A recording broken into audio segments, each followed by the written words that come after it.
souvenir de voir ces images-là d'un match des Nordiques à la télévision. C'est incroyable, là. Quand on voit ça, là, on revient dans le passé, évidemment, on revient dans le temps. La fameuse rivalité canadienne-nordique qui, pour moi, là, a été la plus belle de tout sport confondu. Et hier, de voir ça, là, je me disais, je me rappelais pas comment Matt Sundin, d'abord, était aussi bon. Ouais. Matt Sundin, dans le match d'hier soir, là, était dominant. Et malheureusement, on sait l'histoire, les Nordiques l'ont échangé dans une des pires transactions à vie.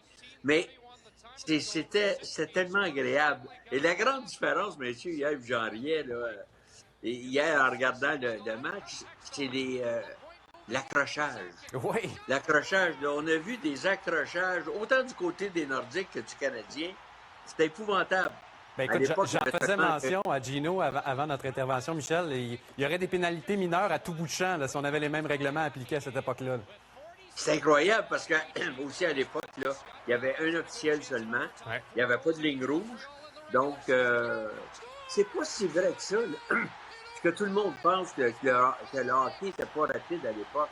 Quand on a regardé encore, ce soir et toutes les semaines, là, Matt Sundin, Joe Sakic, du côté du Canadien, on a vu hier le but de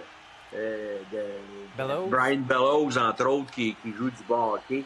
Donc, moi, en tout cas, hier, je regardais ça, là. C'est sûr que je suis nostalgique parce que j'ai vécu 8 ans derrière le banc des Nordiques, cette rivalité-là. Mais maudit que j'aimais ça. J'aimais ça. Hey, Michel, il y avait de l'ambiance. On voit comment les partisans des Nordiques, là, sont derrière leur équipe. J'ai même hâte au match de ce soir. Hey, Michel, t'étais-tu debout sur ton divan hier, les baguettes en l'air? Non, parce que je connaissais le résultat. C'est ça qui est Mais il y a une chose, Bruno, que j'ai remarqué, par exemple. Puis on va le voir, plus la série va avancer. Là. Ron Hextall est tout croche. Ah, on va en parler plus tard dans la semaine. Là. Ouais. Il n'est jamais sur ses genoux. Gagné. Si le Canadien, parce que là je vais plus loin, là, parce que moi, je me souviens après la quatrième match. Après le quatrième match, j'étais analyste à ce moment-là à la radio, à la télévision. Puis je vous disais, il faut que les Nordiques reviennent avec Stéphane Fiset pour les matchs 5 et 6. Mm-hmm. Parce que là, le Canadien, là, vous allez le voir dans les prochains matchs, même s'il n'y a pas eu beaucoup de buts, même s'il c'était toujours une différence d'un but, Ron Hextall, là, il sort de son filet, il challenge et il est pas en mesure là, de compétitionner. C'est là qu'on avait appris un nouveau mot à ce moment-là. Les commentateurs disaient qu'il y avait un style pas orthodoxe ou peu orthodoxe. Oui, c'est vrai, ça. Parce qu'il était toujours en déséquilibre et il se lançait partout. Tu sais. C'est épouvantable. Puis moi, je me souviens parce que après, j'ai coaché contre Ron Hextall, puis le plan de match était patiner autour de Ron Hextall.